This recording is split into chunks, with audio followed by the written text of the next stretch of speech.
Egaa namoonni baay'een firaashii akkasumas tiraas xarqii minxaafii akkasumas meeshaalee ramadaanaa waan akka teemiraa harcee yookaan duqeetii akkasumas immoo zayitii sukkaara bunaa misira wanna baay'ee ordarii godhataa jirtan hundi keessanuu jechuudha. Akkasumas namoonni minxaafii eeggataa jirtan hedduu keessan baay'eedha. Kanaaf ibsa haga tokko isinii kennuun barbaada. Akkasumas viidiyoo nama lama qabadee dhufeetiin jira. Hanga dhumaa viidiyoo kanatti na waliin tura. Laayikii sheer gochuu hin dagatina. Namoonni walalii lafaa barbaadan walaliin tokkoffaan lummuxxii kanneen jechuudha. Tokkoffaan walalii tokkoffaa jedhamu yeroo ammaa biyya keessatti walalii lummuxxii kanneen malee diimaa adii burreen sunniin sadarkaa gadi aanaadha. Walalii kanallee egaa akkasumatti isin hubachiisuun barbaada. Assalaamu alaykum warahmatullaahi wabarakaatuh. Akkam nagaa jirtanii hordoftoota kiyya jaalatamuu fi kabajamoo akkam jirtan fayyaa keessanii. Alaamanni saanamni keessa nagaa isin jecha viidiyoo kanaan gadhumaatti na waliin tura. Laayik sheer gochuu hin dagatina. Osoo gara viidiyootti hin deebiin dura warroonni yaada babbareedaa na barreessaa jirtan yuutuubii kiyya sheer godhaa jirtan sabskiraayib godhaa jirtan ulfaadhaa galatooma hordoftoota kiyya isiniin jecha. Akkasumas namoonni meeshaalee garaagaraa narraa bitachuu jirtan viidiyoo gisee gadhiisu viidiyoo waan kamuutu aga dhumaatti ilaalaa keessattuu waan isin barbaadan yoo ta'e waan san hubachuu qabdan jechuudha. Meeshaalee tun duratti hanga dhumaa ilaaltanii eegas booda karaa waasaappiitiin heloo jettanii egaa kallattii man gara viidiyootti deema. Viidiyoo narra qabadhee dhufee minxaafii fi firaasha jechuudha. Kana lama qabadhee dhufee maashaallah tabaarakallaa minxaafii duuta akka bareeda ta'ee fi akkasumas tiraas xarqii kama akka kiyyaa san nama ordarii godhatee jira. Maashaallah tabaarakallaa wanna gaarii hojjetu dhabbamaa fi hundaafuu na waliin turaa isiniin jedha. Sagalee ammarratti hidhutti jira xiqqoo biizii ta'e. Egaa kallattii maan gara viidiyoo dabarre minxaafii kana hedduu akka jaaladhe gaafa duraa silvarii san jaaladhee fi kiyyaa bitadhee ture. Kun immoo hedduu bareeda jechuudha. Amma daranuu hedduu akka bareeda diimaan kuni maashaallah minxaafii bittanii akkanatti tiraasii qofallee isa hojii maasii gootanii yoo dalagsiistan firaashii furdaa kanneen jechuudha. Ka tokkoffaa suuraa isaa tiraasii qofallee daraddartan baay'ee akka bareeda. Akkasumas namoonni firaasha bitataa jirtan ka bifa majalisaa kana eeguu bitatan hedduu bareeda isiniin jedha hordoftoota kiyyaa maashaallah. Egaa hojii kiyya nama baay'eetu jaallatee ordarii godhataa jira jechuudha. Maaliif jennaan tiraas xarqii kana gisee dalagsiisu tokkoffaa firaashii nan bitaa jiru firaashii boondiirraa mura muka arabiyaa majalisiisanii inni lammaffaa mootu diizaayinii dalagsiisaa jiru bifa lamaa fayyadamtan jechuudha. Dhagaa takkaan simbira lama kan jedhan san fakkeenyaaf akkanatti gara tokkoon bifa kana gootanii gara duubaatiin bifa biraati jechuudha kan dalagsiisu. Garuu tiraasiin tokko irratti godhama maashaallah garanaan fayyadamtanii kaatanii xarziisallee akkanatti waa itti galchanii bareechisanii dalagsiisaa jiru jechuudha. Hordoftoota kiyya gara tokkoon kunoo bifa kan gara tokkoon immoo bifa duraa san diimaa fi isa kana jechuudha. Garuu tiraasiin tokko as deebi'aa ammoo bakka kanatti isin hubachiisuu barbaadu. Dhiifama namoonni uffata duraaniitiif uffata kana wal bira qabdanii walitti dhufu jechuudha. Uffanni duraanii sun tokkoffaa uffanni duraanii suni dirra tokko qofaan hojjetama. Kun amma tokkoffaa yoo kaase firaasha marraa ka'ee tiraasii marraa ka'ee uffanni kun uffata majaliisaati yookaan uffata soofaa irraa hojjetamu. Yeroo baay'ee soofaan uffata kaniin irra dalagama. Ani hojii bareedaa hojjadha isiniin jedhee tanaan durallee of jechuuf osoo hin ta'in dhugaa dubbachuuf bakka waan tokko hojjedhe yookaan hojjetu hin fedhu yoo hojjedhe waan bareedaa hojjetu keessa kiyya fedha jechuudha isinii galee manuma kiyyaafillee waan bitu dafee yoo bite garuu waan babbareeda bitaa maashaallah tabaarakallaa jedha hundi keessanuu. Kanaaf uffata gizee lamatti jechuudha. Tiraasiin kunniin gizee lamatti uffata. Gatiin isallee tokkoo miti faayidaan isallee tokkoo miti. Tiraasiiwwan carqii tiraas carqii duraanii sana agartanii anu duraan mana ni qaba. Isaa fi kan amma dalagsiisaa jiru kun walitti hin dhufu jechuudha. Egaa itti aansee mootu wanni kana minxaafii kana garaagarummaa isaa gaaf kan illee isinitti himee jira. Meetira afuriin kan jedhamu jira. Meetira 2-3 kan jedhamu jira isiniin jedha. Ta'u obboleettii yookaan hordoftii takka immoo ofii isiitii kunu meeshaa nama lamaatti isiniin jedhe malee kaadhaaf intalaati maashaallah tabaarakallaa. Ka jalaa kun kiyya jette jirti maashaallah. Diizaayiniin kun diizaayinii baratamee miti haarawaa. Kanaaf ofii kiyya jaaladhee waan dalagsiisee namoonni hedduun illee ajajjataa jiran jechuudha. Bifa barbaadaniin akkanatti diizaayinii kana ta'ee uffannis sanyii kanaatiin ta'ee diimaaf boora barbaadanii diimaaf magariisa barbaadanii adii fi waan biraa halluu barbaadanii diizaayinii kanaan isinii dalagsiisuu danda'a jechuudha. Itti aansee immoo tiraas carqiin kun ispoonjiillee qaba gartanii ispoonjii qaba jechuudha garaa keessaa. Kanaaf gatiin carqii duraaniitii fi carqiin inni ittiin dalagsiisaa jiru kun walumattuu hin dhufu jechuudha. Hordoftoota hojiin isallee gatiin isallee minxaafii kanas kun akkuma argaa jirtan kana fakkeenyaaf minxaafiin kun waniin ol caala dheerinaan ol caalaa malee garaan isaa tokkuma. Garuu ka gubbarraa kun saantii 10 tirfii qabdi jechuudha. Ka jalaa kun amma 2-4 kun agartanii qumatii caala. Ka jalaa kun qumatiin ka gubbarraa kana ni caala jechuudha.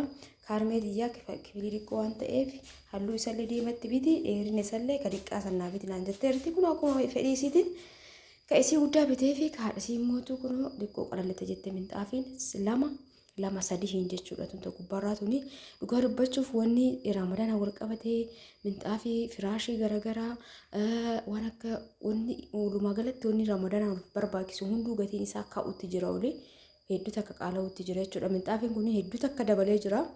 Kun akkuma argaa jirtan kana gatii duraaniitiin hin jiru. Gatii maan dhiyoo tana bitee sanirraa iyyuu qarshii 2,000 qarshii 1,500 dabalatti qaba jechuudha. Kun meeshaa turkiitii akkuma argaa jirtan kana garaan isaa meetira 2.1 jedha. Kun agartanii 2.1 iyyuu kuni akkuma maarkii biyyaatiin garaagarummaa qaba gizee baay'ee garuu lamaan argee kun 2.1 jedha.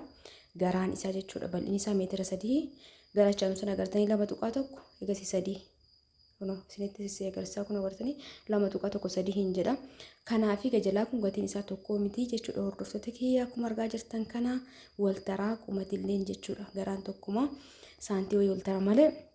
Kanaafuu ka isii dheeraan bitee fi guddaan bitee fi kaarmee immoo isin akkuma isin naan jette armiti yaa qalal jedhe san bitiif naan jette kun tiraasar qilleen ka gizee mara xuraayee rakkisnee naan jette adillee miti kun diimaa fi irsaas kalarii kana walitti darsiisanii gara saanuun immootu kun akkuma argaa jirtan kana adii osoo hin ta'in kireemiidha jechuudha. Garachaanuun gara tokkotti ziipii sallee bana isinitti agarsiisaa maashaallah tabaarakallaa keessaa kana fakkaata isiniin jedha. Hordoftoota kiyya wanta bareedaa barbaadan karaa waasaappiitiin heloo jedha.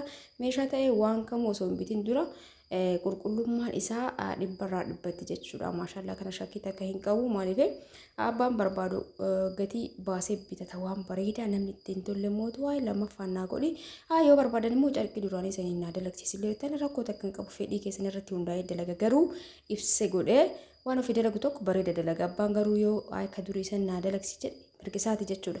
Fakkeenyaaf carqiin kun gizee lamatti fakkeenyaaf carqii duraanii san 500 kan dhumatu danda'u jiraatu mala kun immoo 1,000 ta'e jechuudha. Fakkeenyaaf siniin jedhee beeka. Kun amma 5,000 kan fitu ta'e ka duraan sun 2,000 fituu danda'a. Maaliif gizee lamatti uffate kun agartanii asinis carqii uffate garachaanis illee uffate dachaa uffataa jechuudha diizaayiniin kun. Akkasumas mana keessatti illee faayidaan isaa bareedaadha. Gara tokkoon akkana minxaafa kan hojii deemu aftee diizaayinii isaa faa gootee mana kee yoo bareechiste yeroon booda mootu gara kanaan das garagalchite jechuudha. Akkuma nama tiraas carqii lama manaa qabuuti jechuudha agartee minxaafii lama qabaate taanaan tiraas carqii mituuficha kana yeroo lama fayyadamtaa jechuudha. Garaan fayyadamtee kaate garachaan illee diizaayinii biraati waan ta'eef maashaallah baay'ee takka bareedaa tiraas carqii isaallee bareedaa tiraasiin garaa keessallee hedduu takka jabaataadha. Tokkoffaa lammaffaa qabaa kanallee addaan baafaadha isiniin jedha. Egaa akkasiin jedha hordoftoota kiyyaa namoonni hojii kana jaallattan laayikii sheer gochuuf hin dagatina. Akkasumas viidiyoo kiyya namoonni ilaaltan subscribe godhaa warri subscribe osoo hin godhin daawwataa jirtan namoota akka isin irraa hidhatu subscribe godhaa namoonni meeshaa barbaadan karaa waasaappiin heloo jedha. Lakkoofsa kee yeroo jettan viidiyoo garuma dhaggeeffattanii keessaa hubattanii akka yaadachiisatti isinii hima duwwaa 921 duwwaa 673 heloo jettan waasaappiirraan argattanii meeshaa babbareeda waan kwaalitii isaa eeggatee fi waan babbareeda isiniif kan dalagsiisu akkasumas bitee maatii keessaniif kan ergu ta'a. Maal kana qofaa miti Arabiyaa Majlis illee eeguu barbaadan waan oriijinaala eeguu barbaadan qulqullummaa keenya adnu taasisa jechuudha. Hordoftoota kiyyaa kanaaf hundi keessanuu heloo jechuu dandeettanii minxaafii kana ammoo waddadee jira. Ammas gaafa Ramadaan seenee akkasumas baqa ima waddada jechuudha. Fakkeenyaaf Ramadaan seenuu torbaan tokko waa fidaranuu waddada. San booda immoo iidaaf namni barbaada ni waddada jechuudha. Ammoo ordarii godhachuu hin dagatina. Ammayyuu dabalee jira gaafa andura biterraa garaagarummaa hedduu qaba. Qarshii 2,000 akkas garaagarummaa qaba. Ji'a takka keessatti jechuudha. Tariitii waan Ramadaan kalaa'ee fi egaa akkasiin jedha hordoftoota kiyyaa kaan immootu haaluma yeroo hojii yoo dabales yoo hir'istee isinitti hima. Garaagarummaan isaa garuu minxaaf kan hedduu takka jaaladhe gubbarraa kana dhugaa dubbachuuf hin bareedu laa'imee isinumti koomentii barreessa. Gaafa duraa silvarii san jaaladhe amma immootu kun hedduu natti bareedee jira. Hundaafuu akkasiin jedha hordoftoota kiyyaa isin immoo yaada keessan barreessuu hin dagatina. Gaafii yogguu qabaattan waan gaafii isinitti ta'e gaafachuu dandeettan jechuudha. Namoonni meeshaa na biraa qabdan immoo meeshaa keessan na biraa fuudhadhaa isiniin jedha. Hordoftoota kiyyaa maaliif namni baay'een kamitti yaada qabu jira. Saniifuu meeshaa na biraa fuudhadhaa isiniin jedha dhiifama wajjin. Egaa warroonni hangamaa daawwataa jirtan akkasumas laayikii godhaa jirtan hedduu akkasiin jaaladha isin kabajaa hordoftoota kiyya warroon immoo as dhiyeenna kana maamila kiyya taatan hedduu akka galatoomaa isinillee akka olii galatutti hundi keessanuu galatoomaa bakkuma jirtanitti rabbi fayyaa isin haa kennu umrii isin haa dheeressu waan isin hojjettan keessa rabbi barakaa isin haa kaa'u isin jedha fayyaa isiniif haa kennu. Egaa min jedha du'aayin guddinaaf dhiqqeennan qabdu abbaa irraa rabbi qeebaluun beeka waan ta'eef akkasii warroonni meeshaan biratti ordorii godhatanii immoo rabbi nagaa maatii keessanitti isin galche waan isin bitatti gammadaa yeroo itti dalagsiifattan kana yaadattan abdiin qabaa hundaafuu halkan gaarii keessanaa bula laayikii godhaa baay baay.